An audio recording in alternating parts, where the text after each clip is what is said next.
Pada pertemuan pagi ini, kita akan membahas tentang metode garis selidik dan juga kasus-kasus khusus pada program linier.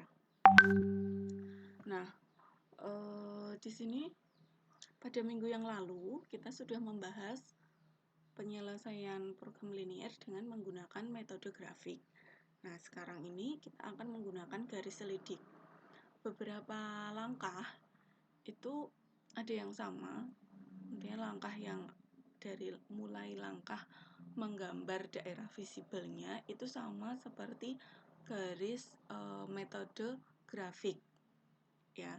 Nah, di sini yang membedakan yaitu cara mencari nilai optimumnya. Kalau di metode grafik itu dengan mengecek semua titik-titik ekstrim. Ya, kalau di metode selidik di sini dengan menyelidiki titik ekstrimnya itu dengan menggunakan fungsi tujuannya. Ya. Nah, langkah-langkahnya di sini bisa saudara baca ya. Yang pertama, menggambar himpunan penyelesaian dari kendala. Kemudian yang kedua, menentukan titik ekstrim. Yang ketiga, menentukan persamaan garis selidik. Kemudian di sini nanti akan digambar di daerah visibelnya. Kemudian yang keempat, itu menarik garis yang sejajar dengan persamaan garis selidik awal. Nah, ini yang perlu diperhatikan adalah persamaan garis selidik itu harus melewati titik-titik ekstrim atau titik pojok. Ya, garis paling kanan untuk A lebih dari 0 atau paling atas untuk B lebih dari 0 adalah garis yang melalui titik maksimum. Ya.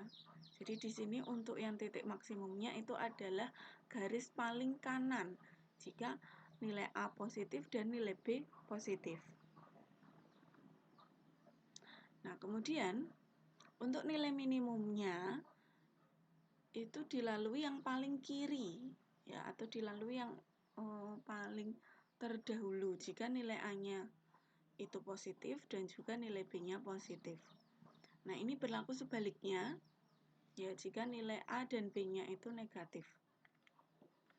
Nah, di sini yang terakhir ya itu tentunya menentukan nilai optimumnya dengan cara mensubstitusikan titik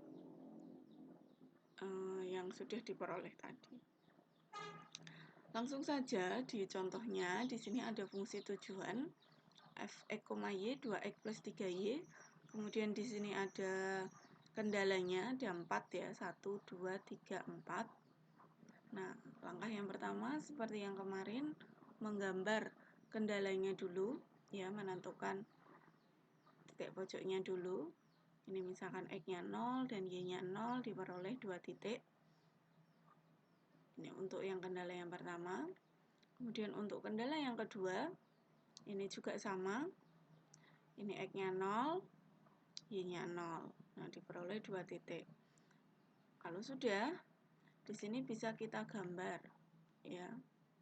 Nah, untuk menggambar, usahakan ya seperti biasa, yaitu kendalanya itu ditulis, diidentifikasi. Ini garis ini kendalanya siapa. Nah, ini adalah kendalanya 2x plus y sama dengan 9. Ini garisnya. Nah, kalau di daerahnya itu kan kurang dari sama dengan 9, berarti daerahnya sini. Nah, kalau saudara yang diarsir yang bukan daerahnya. Lanjut kemudian untuk x plus y sama dengan 12, ini garisnya. Ya, kemudian daerahnya itu kurang dari sama dengan 12, daerahnya yang sini. Yang diarsir yang bukan daerahnya. Nah, kemudian ada dua daerah lagi, x lebih dari 0, y lebih dari 0. Maka jelas diperoleh bahwa daerah visibel itu di kuadran pertama. Nah, di sini kita tentukan titik ekstrim di daerah visibel itu. Ada 4 titik ekstrim, O, A, B, C. A-nya sudah tahu, O sudah tahu, C sudah tahu. Nah, B-nya yang belum tahu. Kalau kita lihat dari sini, dia adalah hasil eliminasi dari 2 garis. Ya, garis yang sudah kita namai tadi ini, kita eliminasi. Maka diperoleh yaitu titiknya adalah 3,3. itu titik B. Nah, langkah yang selanjutnya yaitu menggambar fungsi objektifnya. Nah, seperti kita punya persamaan garis selidik awal kita buat, yaitu 2x plus 3y. Kenapa ini 6? 6 itu kita misalkan dari perkalian 2 kali 3 sama dengan 6. Nah, setelah kita gambar, maka ada di sini garis selidiknya, ya. Nah, kita gambar garis-garis yang sejajar dengan garis selidik. Kita mulai dari yang paling kiri ketemu titik ekstrimnya 0,0, ya. Kemudian yang ke kanan, nah, paling kanan yang ditemui titik ekstrimnya itu adalah maksimum. Kita lihat dia memotong titik A, tapi setelah dicek lagi masih ada yang paling kanan yaitu C. Berarti A itu bukan maksimum. Nah, C itu kan B ini belum kena. Kita cek lagi apakah dia akan kena yang paling kanan. Nah, ternyata dia kena garis selidiknya paling kanan. Maka B itu adalah titik optimal untuk nilai maksimumnya. Nah, maka kita bisa substitusikan di fungsi tujuannya. 3,3 setelah substitusikan nilai maksimumnya adalah 15.